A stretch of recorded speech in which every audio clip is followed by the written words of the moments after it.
This episode of the RealAg Radio podcast is brought to you by the BC Centre for Agritech Innovation at Simon Fraser University. Are you ready to grow your farm business with cutting-edge technologies and innovative solutions? Our centre will drive you towards an advanced future. Get the investment, expertise, and support you need to test and develop your products or ideas through our Agritech Development Program. Google SFU Agritech Innovation to learn more. It's time for RealAg Radio on Rural Radio Channel 147 on Sirius XM.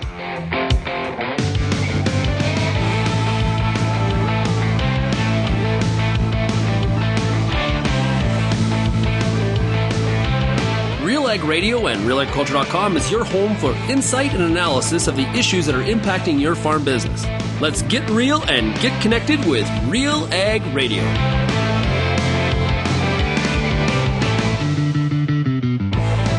Yes, hello and welcome. It is RealAg Radio here on this Tuesday, December 12th. I am your host, Lyndsey Smith, and I'm absolutely thrilled to be here for this edition of Tuesdays with Lyndsey. All right, so great show lined up for you today. I've got a discussion with Dr. Tim McAllister. Now, he's with Agriculture and Agri-Food Canada, and he's the guy. Let's just put it this way. When it comes to cattle research, Tim is incredibly knowledgeable. And this week, we saw the draft protocol for methane carbon offsets for beef cattle that the federal government put out. And when I asked around, I said, who in Canadian agriculture can speak to what this means? What do we need to know about reducing methane in the beef herd? Everyone said Dr. Tim McAllister. So thankfully he said yes, and he's going to be on today's show. I've also got a discussion with Greg Cherewyk. He's the president of Pulse Canada, and Greg is going to talk about India's decision to remove the tariff on pea imports at least until late March, I think end of March 2024. Greg, of course, was on the show not that long ago talking about, the importance of the Indian market for pulses exported from Canada and also some of the political issues there. So we're going to get that update as well. I've got a product spotlight today with Pride Seeds, so stick around for that.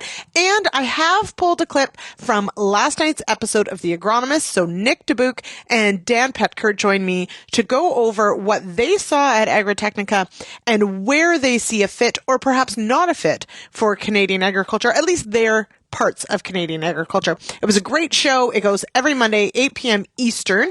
Different topic every week, different experts every week, but 8 p.m. Eastern. It goes live at realagriculture.com/agronomists or on Twitter, Facebook, and YouTube, of course. That's where most people watch from. That's where most people are commenting. So if you're not up to much next Monday, December 18th, that will be our last show for the year. We'll start again January 8th. But we're going to take those 2 weeks off for the holidays, which, speaking of, this is your reminder that if you have parcels to mail, you better get them out there because the 22nd is the last business day before Christmas, and that is next Friday. So that is coming up very quickly. Now, that also means, of course, that we are coming up to the end of 2023. We will flip that calendar to 2024. For a lot of people, January 1, of course, New Year's resolutions, all those things. I don't sign up for such things. However, we did start this last year actually writing down goals for our farm. And we did actually revisit them a couple times in the year. And we are going to sit down and we're going to do this again. So that is my question to you, or maybe your homework. Did you make goals for 2023? Have you reviewed them? And this is for the farm, but if you want to share some personal ones, that's cool too. Did you review them during the year? Did you do a final review of where everything ended up? And have you started working on your 2024 goals? I know that I have started at least thinking about my 2024 goals for our farm, and we're going to sit down and we're going to hash those out as well. And so if Chris is listening, that's your heads up. We're going to be doing that over the Christmas holidays. All right. Okay. Let's take a quick break. I will be back with today's edition of Tuesdays with Lyndsey right after this. It is time for a product spotlight. With me now, I've got Tyler Gullen. He's the Technical Services Manager, Western Prairies for New Farm. You can't go far without having a discussion on resistant weeds, herbicide-resistant weeds in Western Canada, specifically kochia. So how has New Farm been working on solutions to help farmers navigate the kochia and greater herbicide resistance challenge? So New Farm's been working really hard on combating herbicide resistance for a long time, and something we did recently was rediscovered a lost herbicide in the process that we coined Duplocin. So Duplocin is a Group 4 herbicide active, a systemic good Group 4 herbicide active. The most exciting part for Western Canada is kochia is one of these 8 herbicide-resistant weeds that Duplocin is still controlling. If you want more information on Duplocin or Oxbow and how they can help manage resistant weeds in your field, you can always go to newfarm.ca/Duplocin. That's Duplosan. At Väderstad, we aim to be the world's leading partner for outstanding emergence. We're doing that through innovative tillage, planting, and seeding equipment that's optimized for your field conditions and soil types. We also offer industry-leading capacities to help you get the job done in shorter windows of time. It's all designed to give your crop the best start possible so you can maximize yields. Väderstad, we look forward to growing together.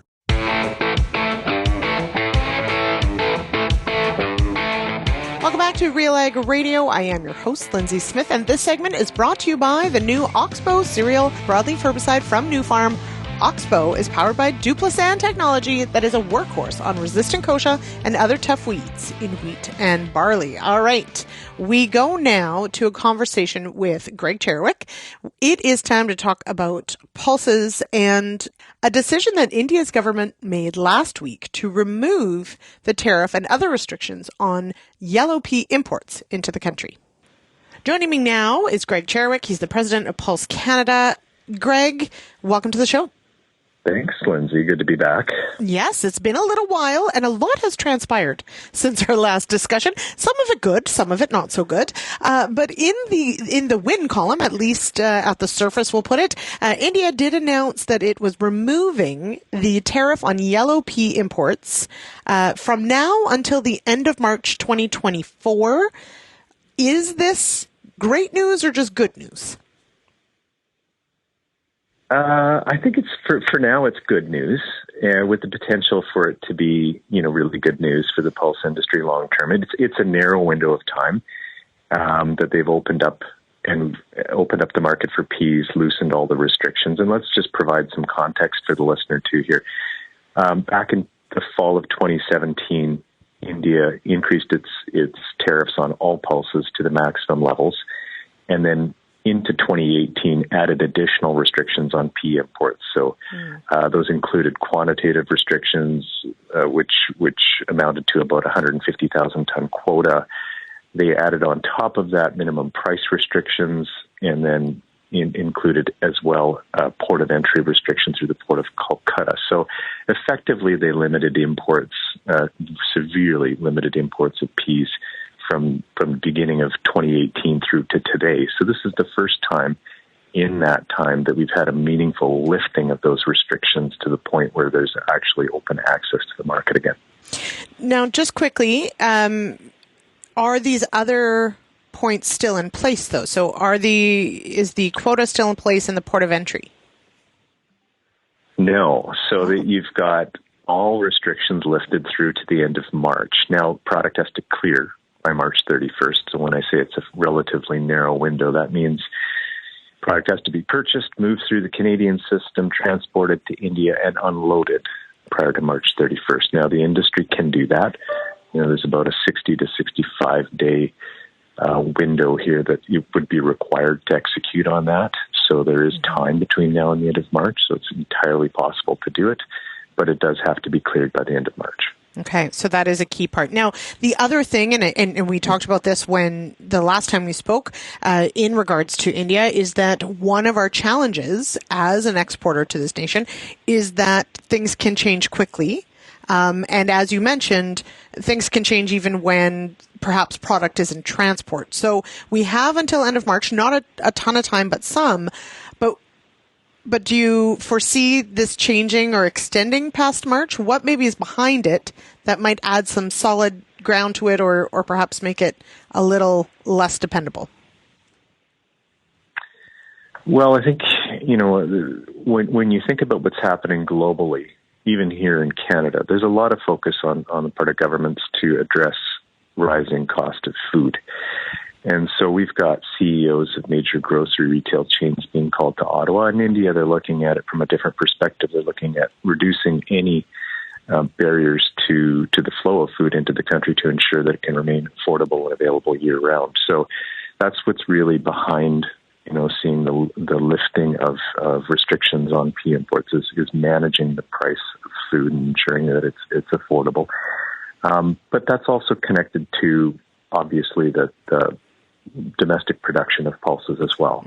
So we've had, a severe impact of El Nino on what we would consider the summer crop or the tariff crop in India, and had one of the driest Augusts in decades. So that left soil moisture heading into this winter production season at a low level. So there's concern over pulse production in India, and so that's why we're seeing the window open through to the end of March. In all likelihood, we're going to see how the crop progresses throughout the course of the winter, and if there's any concern with respect to overall production levels and if prices continue to climb, then you would watch to see if the Indian government would extend this measure to ensure that they have access to pulses for a longer period of time. If things normalize and the crop looks reasonably good and prices have not continued to climb, then you'd expect it to, perhaps stay in place, and then as of April 1st, you would see the restrictions come back into play. What I can tell you today is that the restrictions will last until March 31st, and the notification says that as of April 1st, they will be back in place. So that's what we know for sure. All those other factors will have to be taken into consideration as we watch and wonder whether or not there'll be an extension. So now this is specific to peas. Lentils, of course, are a big export to India from Canada. This does, what's the latest there? Does this have any impact on the side? So lentils have been tariff-free for some time now, and they will be through to the end of March as well. And so, if we think back to the last time we talked, I was encouraging at the time both governments to get back to the negotiating table. You remember this was just following the news that there had been a pause in trade talks, and we'd seen the, rather uncomfortable appearance at the G20 summit. We weren't exactly sure what was going on at that time, but everything became much clearer in the weeks that followed. The big concern at that time was that there would be some impact on trade and that potentially there would be some impact on pulse trade. Well, there has not been. Credit to both governments to keeping this at a diplomatic level and not having it impact trade whatsoever. So lentils have continued to flow from Canada to India. Throughout the course of the fall, we've actually seen more lentils move than last year and more than the 5-year average. So there's no evidence from at any level that would suggest that there's been any impact on the pulse trade. Lentil stocks are reportedly good in India. Prices have remained fairly constant. Of all the pulse prices that have gone up, lentils have gone up the least. So, I think what we've seen so far is that stable import policy measures have provided predictability in the global marketplace and have allowed them to continue to manage their stocks and supplies accordingly and keep, pulses available and affordable. So I think all signs point towards, stable import policy as it relates to lentils. That being said, they did increase the minimum support price for lentils in India this season. That did encourage more seeded acres of lentils in India. So the question will be, how do they perform throughout the course of this winter growing season? And, does the size of the crop end up influencing whether or not there's an extension of the zero tariff, or does it go up or not? I think, it's just a matter of continuing to watch, the weather over the course of this season, continuing to watch production levels and trying to understand, the impact that those two things might have on policy heading into the spring. So in that, I think is, it is one of the key drivers, obviously, of the market in India is that, it's trying to navigate what may happen is really a measure of, as you mentioned, weather impacts and production impacts of their domestic crop, but also what the government decides to do has a huge impact. So this is, as you mentioned, not new. It is an ongoing struggle that Canada has in trying to get that predictability, a key word there. Are you at all hopeful that we move towards more predictable trade?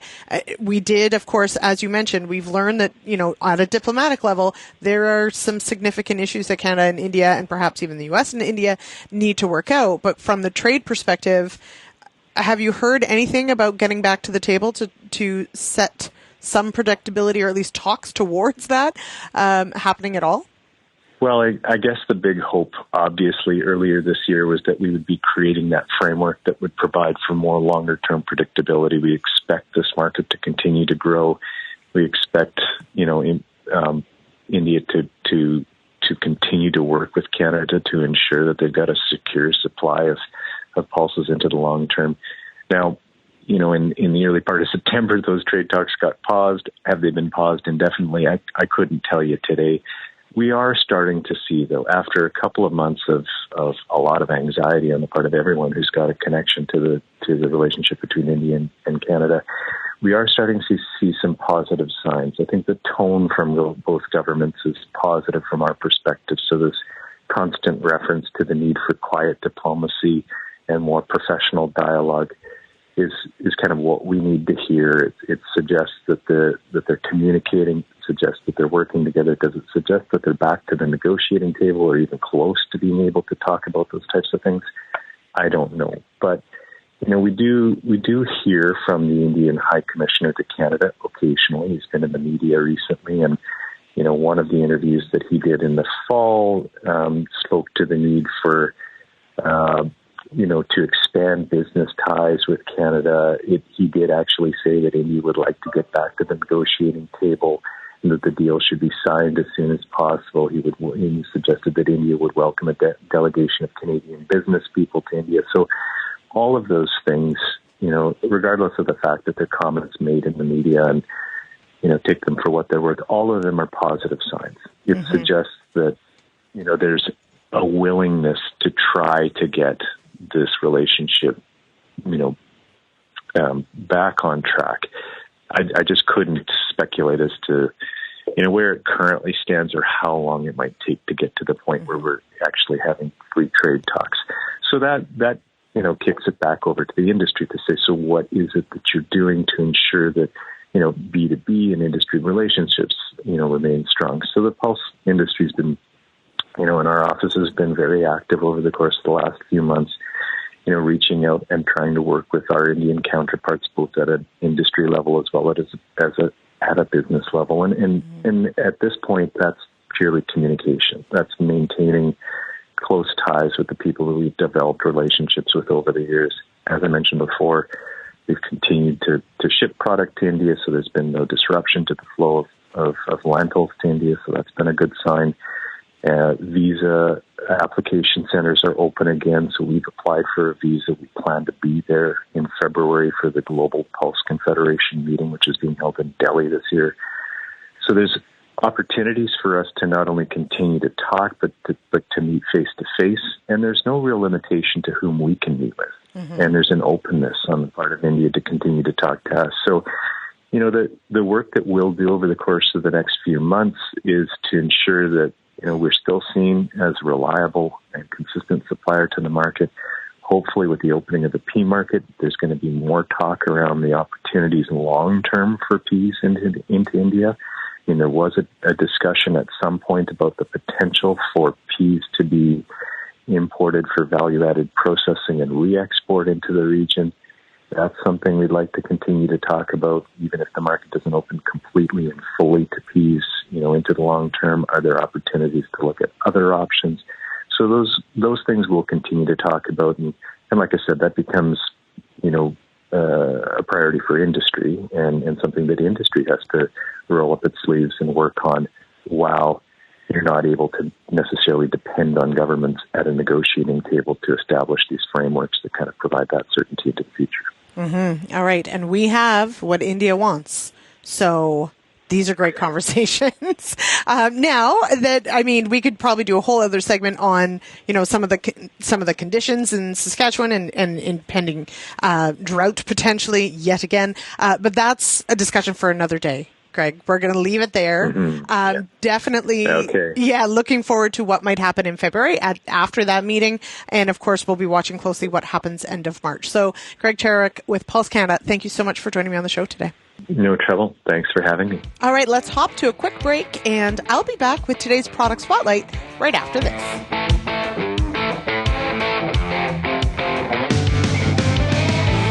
Peter Johnson at Wheat Pete, RealAgriculture.com. I'm the host of The Word, and I love doing The Word. I love the questions. I love the challenges. I love having to apply agronomics to all over the globe and areas outside of my normal jurisdiction.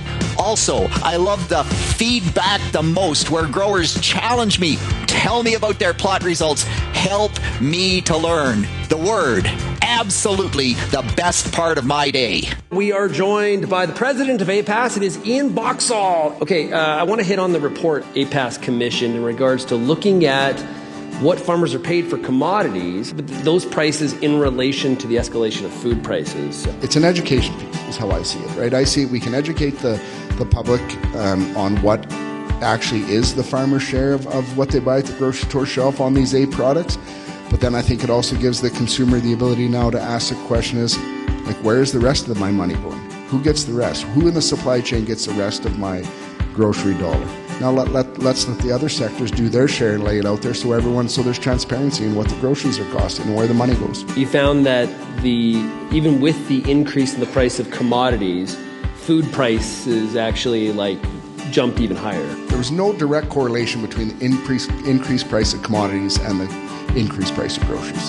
Hey, really appreciate you joining us here, Ian. All the best to you, and thanks for having RealAg Radio here at the APAS AGM.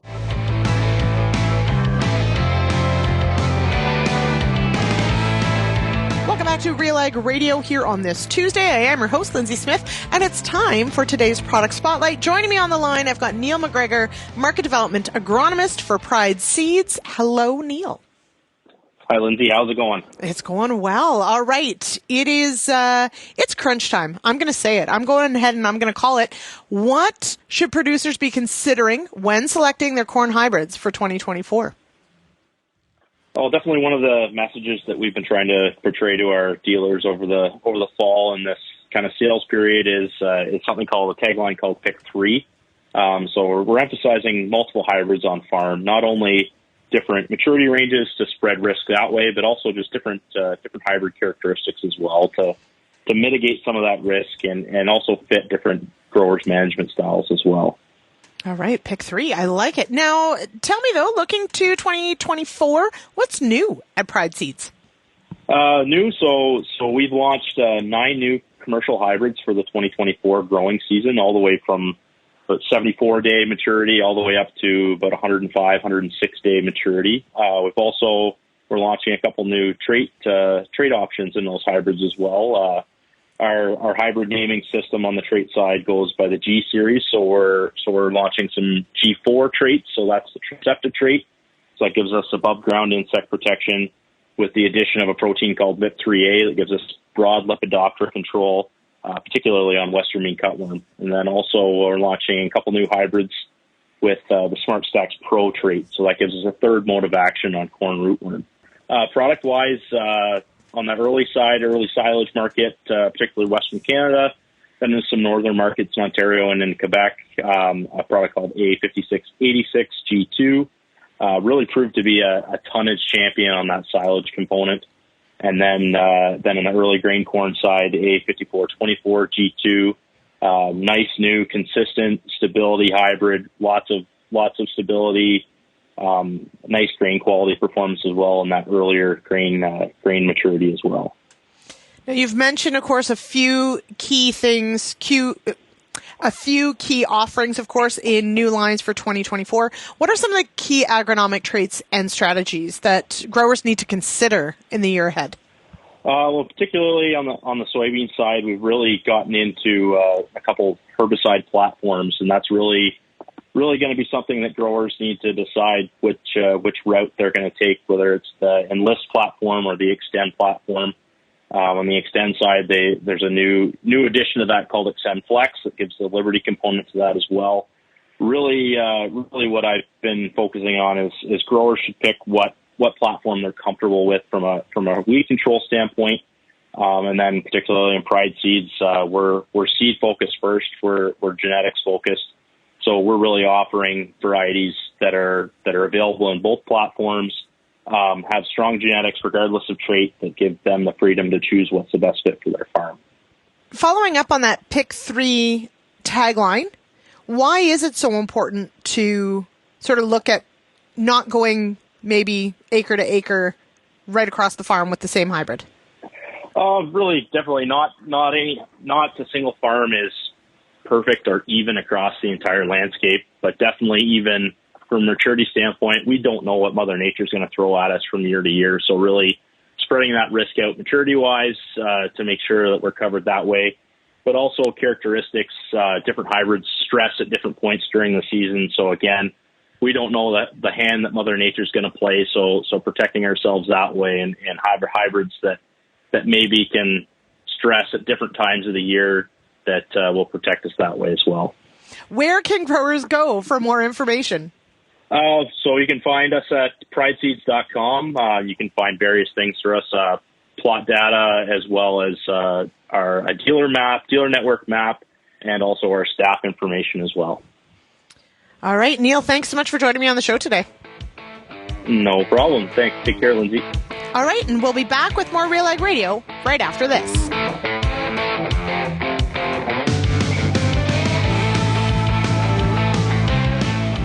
FP Genetics relentlessly brings innovative new seed genetics to Canadian farms, ensuring growers, breeders, and farmers are supported and viable. Being a valued partner on your farm for decades, you can expect the continuous pursuit of the best genetics. Visit fpgenetics.ca to discover FP's strong portfolio of wheat, durum, barley, oats, peas, and rye, or contact your local FP seed dealer or territory manager to discuss your certified seed strategy specific to your region. If you're involved in the agriculture industry, it's important to stay informed on all the latest issues affecting your business. At RealAgriculture.com, we offer fast, reliable news, information, and insights to help you keep on top of all of the latest in Canadian agriculture. Visit RealAgriculture.com and sign up for our free daily newsletter covering everything from news, agronomy, animal agriculture, and much more. Visit RealAgriculture.com/subscribe today.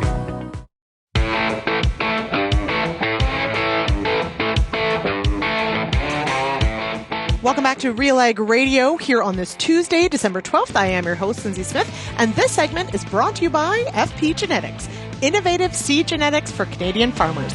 Contact your local FP seed dealer or territory manager to discuss your certified seed strategy specific to your region. Visit fpgenetics.ca today.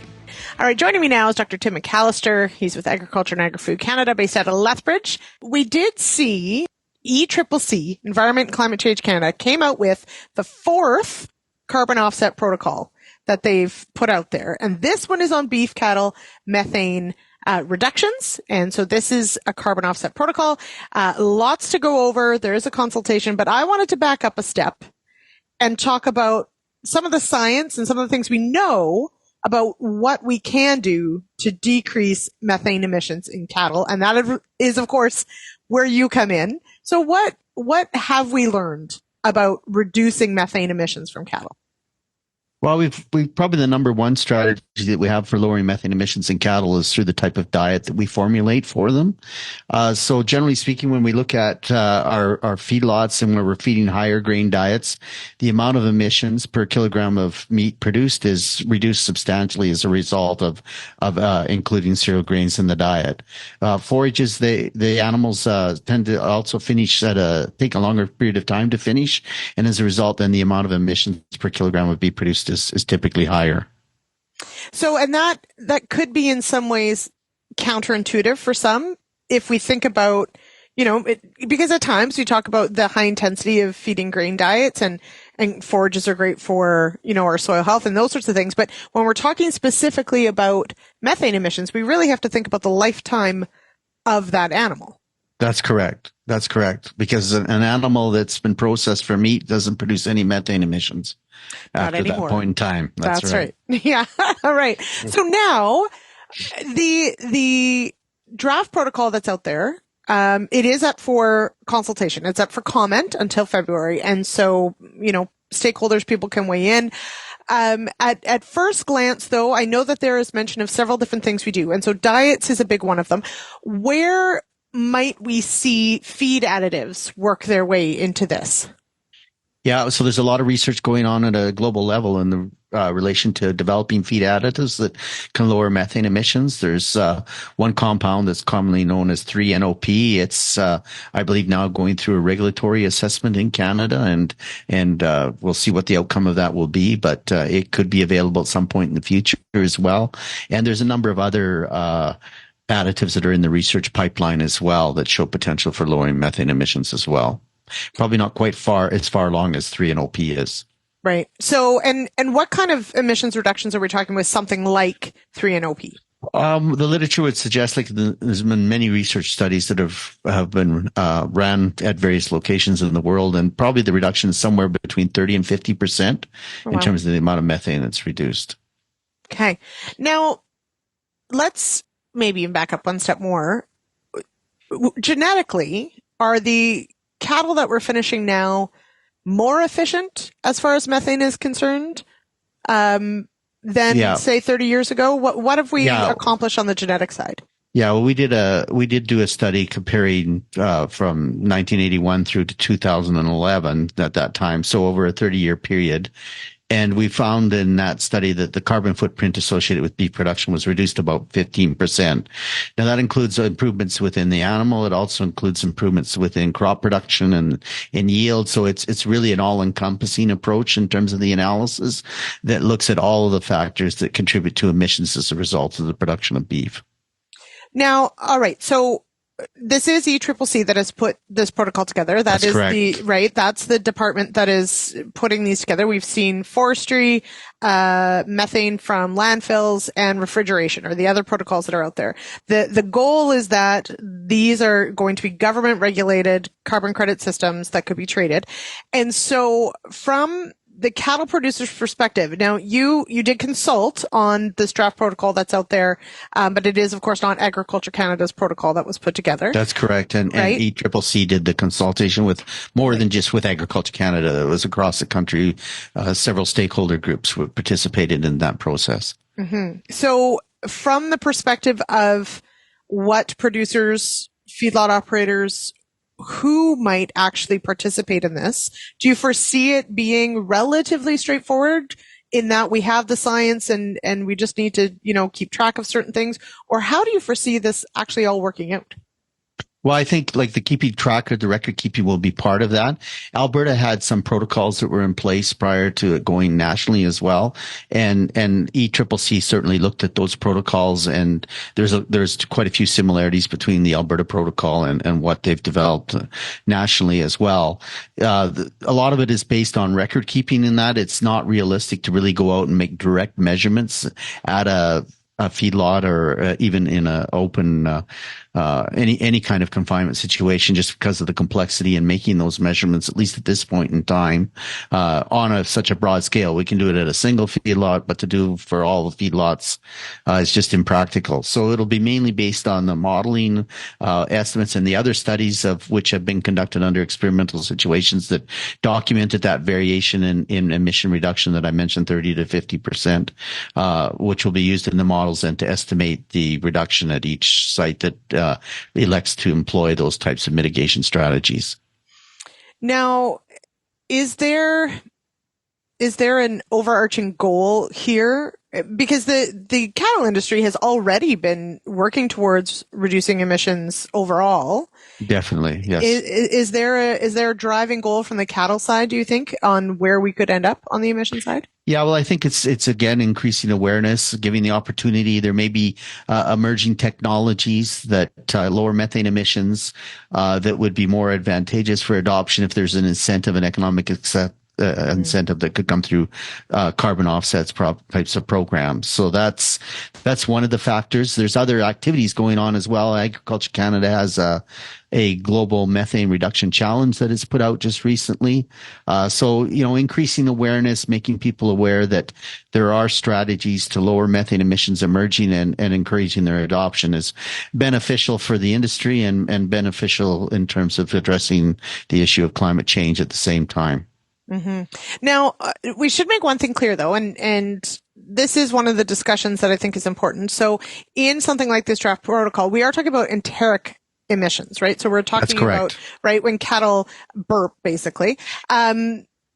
What about sort of the manure side? Is that it's included in the protocol. Okay, no, it's also part of the protocol as well. Okay. So a lot of that depends on how the manure is handled and whether it's, how it's stored. And, there's also quite an emerging interest in terms of using manure in biodigestion and capturing that methane and using it for either heating or electrical generation as well. Mm-hmm.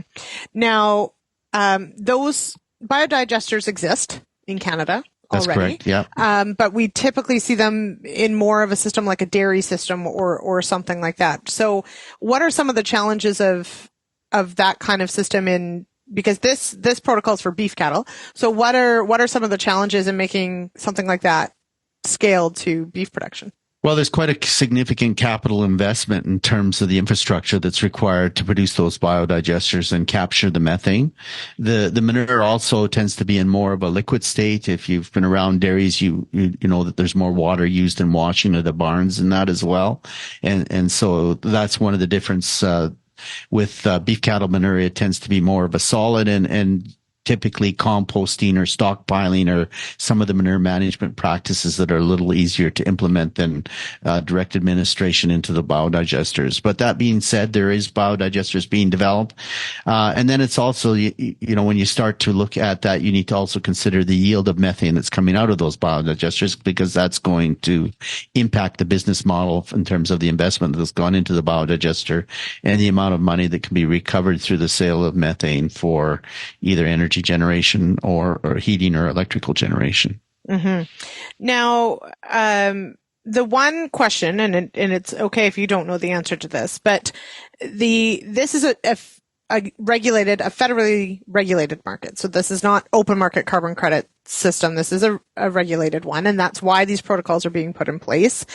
Do you get a sense of what the timeline might be between, these protocols coming out and when an operation might actually be able to sign paperwork and say, we've generated a credit and we're going to trade it?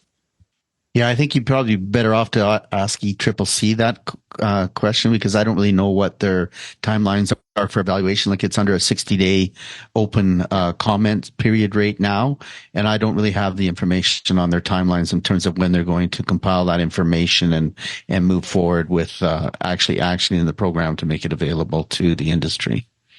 That is a very honest answer, and I thank you for that, because I also don't know. But as you mentioned, because we've been trying to figure that out, but as you mentioned, it is, I think it's February 6th is the deadline for anyone who wants to email and I believe they've asked for email, but you can send in your comments on what this might look like. Looking at it then, just to wrap up here, from the perspective of how much opportunity you see for the beef industry in something like this, do you foresee this being a really large opportunity or an opportunity for some? How much impact do you think? Like I've always said that climate change and its complexity, that we need to really pull out all the stops and use every approach that we can use in agriculture to lower emissions from the agricultural sector, whether that be the livestock or the cropping sector. And I think that's in Canada's interest as well. Particularly, it's good for Canada. It's also good for consideration of the fact that we're an exporting nation in many of our agricultural goods, and that is becoming a criteria, in terms of the footprint associated with the production of those goods, is becoming a criteria that's increasing in terms of its importance for international trade. So it just makes sense for us to take whatever steps we can, introducing these programs and incentives like the methane reduction challenge are positive in terms of increasing industry awareness, which I would say in Canada is already pretty high compared to many other beef producing countries in the world. But the more we can do to promote that and encourage those adoption practices, the better off we'll be. And with some of the emerging technologies that are coming up in the feed additive sector and that as well, those encouragements could also improve their adoption as well and enable them to bring value to the industry as well. All right. Lots to keep tabs on, so please keep us posted. But Dr. McAllister, thanks so much for joining me today. Thanks very much, Lyndsey. Have a good day. All right. With that, we're going to take a quick break, and I will be back with our final segment of today right after this.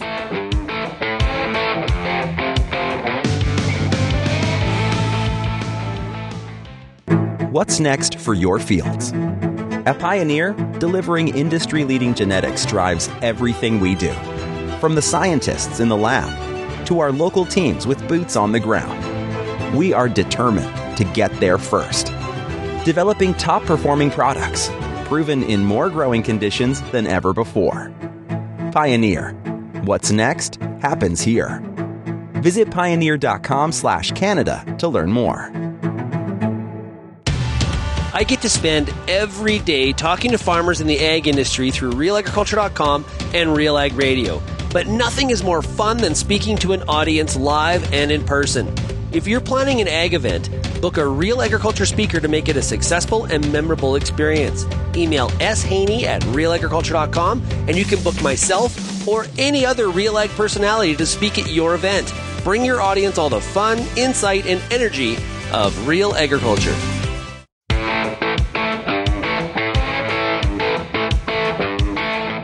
Back to Real Ag Radio. I am your host, Lyndsey Smith, and this segment is brought to you by Vaterstad. Vaterstad is partnering with Canadian farmers for outstanding emergence.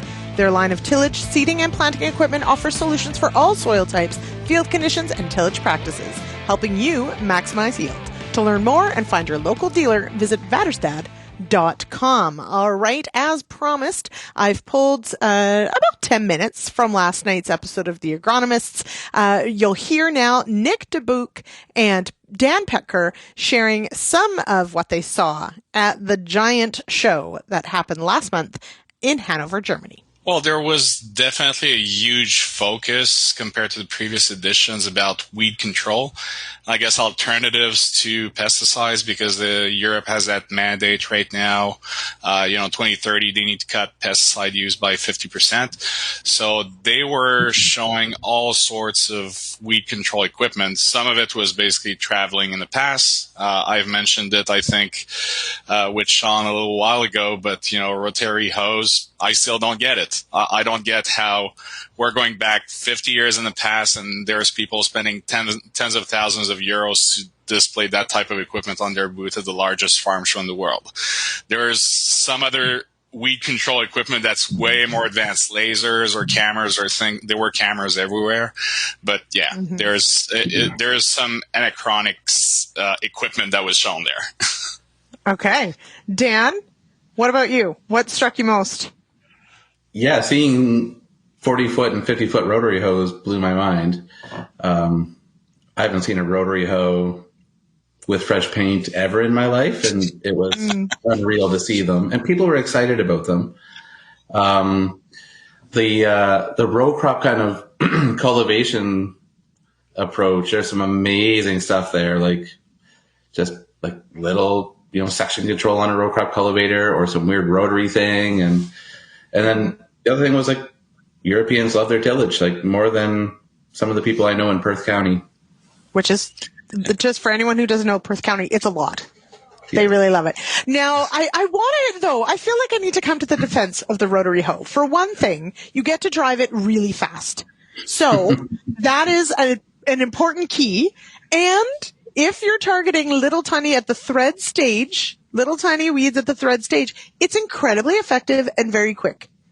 But I feel like I don't know that the applications are so much so that we should be seeing it, as Nick said, unveiled, spending thousands upon thousands of euros to display at Agritechnica. Nick, did you ask them, like, hey, is this the best you got? Or what was that conversation like with some of the attendees? I didn't really have any conversation about those because I was like, well, that's old stuff. So, there's not a whole lot to learn about it. But like Dan said, people seem to be really interested looking at the equipment and trying to see how it would fit in their operations. So I guess there's people that are going to make money with this. But it's a bit surprising for us North Americans, I would say. Yeah. Mm-hmm. Yeah, a little bit. Absolutely. Okay. So now, Dan, this was your first go. Yes? Yeah. Okay. And did you go with any sort of notion in mind of like, I want to find a piece of equipment I'm going to bring back to the farm? Or did you go with I'm just there to experience this? Well, my dad and I both went. So that was the goal of just, father-son trip. Here's a 77-year-old man who did 25,000 steps a day for 5 days in a row and was ready to go still. And I was like, it was amazing, that part. From the equipment side of things, no, I just wanted to get perspective of their approach to land management and soil management and look at crazy sprayers. Like that was really the thing. I didn't find a lot that I wanted to bring home, to be honest. Like there's things where we are light years ahead of what the Europeans are doing. And it's because we have certain herbicides allowed. Even in the hort side of things, I look at their approaches and we're a lot more modern. Their sprayers are way better than ours. That is for sure. But the focus on the plow, the focus on deep tine rippers, and the focus on high speed discs there was mind boggling to me. So there you go. We're ahead maybe on the conversation on compaction and on soil health or the soil health effects, let's put it that way, of some of the things that we do. Nick, go ahead. One thing I thought was kind of confusing is clearly research and development departments from manufacturers working on powertrains and new energies were clearly not talking to the weed control people because to me it really seemed like all the alternatives that they were presenting for weed control, be it a laser, be it tillage, all of that is basically let's burn fuel instead of using chemicals. I mean, I didn't feel like there was any thought to, is a trade-off any better? Are you trading off pesticides for something better for the environment? It's not a chemical, but is it really better for the soil? Does it require more tillage? Because, some of those row crop tillage equipment, they need ground that's tilled to absolute death. You need power. Right. And to me, there was a no-till drill in one, I think it was in hall number 12, that was right next to, a row crop tillage, a row crop cultivator with really fine tines. I'm like, well, you can't have both. It's one or the other. And, it gets you thinking what's better. And I'm not sure they're looking at the right direction right now. I think there's just that idea. You need to cut pesticides, but at what cost for everything else? So I thought that was interesting because there was a big focus on philosophical discussion. Never happens. Yeah. Sorry, Dan, what was that? Sorry, Nick. It was like the fact to be able to have that philosophical discussion about which way or the other just was impossible to have. Like the mindset isn't there. Where I stayed south of Hanover by about 15, 20 minutes, 80% of the fields were plowed, and probably 75% of those fields had a cover crop on them. And I saw one field of winter wheat, and the rest was just waterlogged dirt. And I don't know, maybe they have phenomenal drainage. I have no idea. Well, I mean, it is just like us. It's heading into their winter. Jason just shared, Jason C in the chat, that he was also at Agritechnica, took the train from Berlin to Hanover and didn't see any fields that were worked, but for the amount of tillage implements out there, but lots of waterlogged fields. Now, Nick, before I forget, I wanted to jump on one of the things you said, and Dan, you mentioned it too. So we've got these sort of external things happening, right? So we've got policy, we've got road restrictions. Jason DeVoe with OMAFRA, I met with him last week. They were on an Eastern tour, a couple of our OMAFRA people, and he gave a presentation because he was also at Agritechnica. So one of the things that he hit on that I thought was really fascinating was, you know, when he spoke with some of the, especially on the sprayer side, the engineers and the people making these do not talk to the people using them. There is no like two-way conversation over what do you need, what, you know, where can we gain efficiency, where can we, you know, like we have with Tom Wolfe and with Jason DeVoe, where there's a conversation there about like where could we be, you know, improving. It was very much this feeling that like, here's what we designed, go forth and use it. And there was not that same sort of conversation, and it was, here's the technology we made. Yeah. There you go. So, yeah. And go ahead, Nick. I wonder if some of that might not be because of how small some of the players are.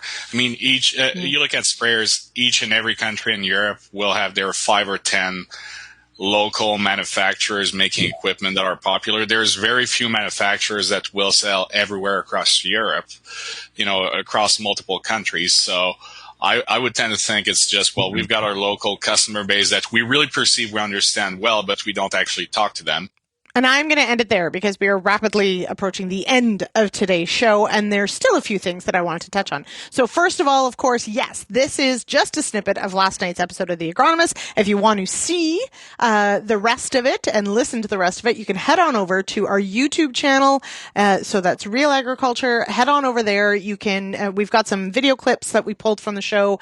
We also discussed some of the really cool stuff about some upcoming videos that Sean Haney and Bird Tobin have done, and really get into some neat discussions and share some really cool pictures of what was there. So head on over to YouTube. You can watch it there.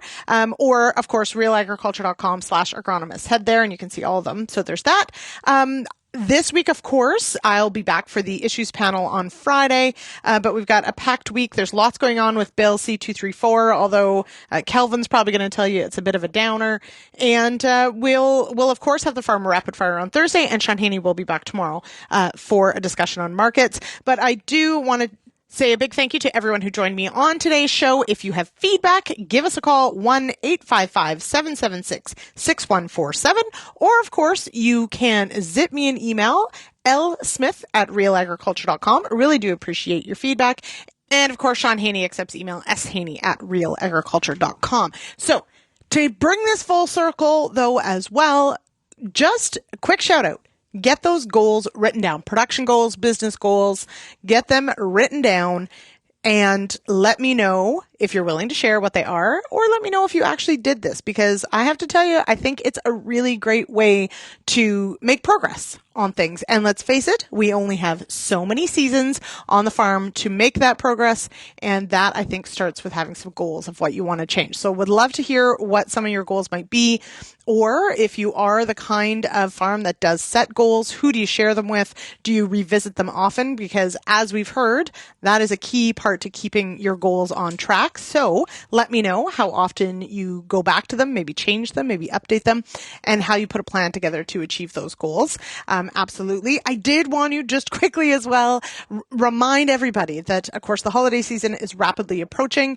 I know for some of you, it's not the greatest time of year, but for others, this is your favorite time of year. And so if you've got shopping to do, this is your warning. Go and get it done.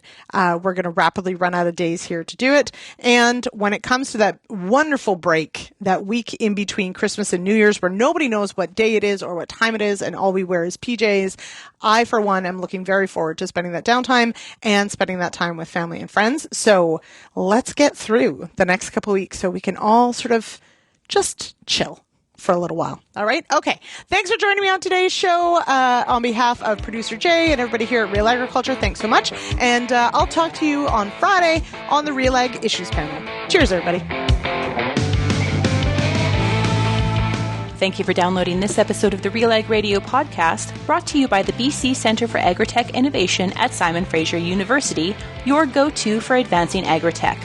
Ready to elevate your farm business?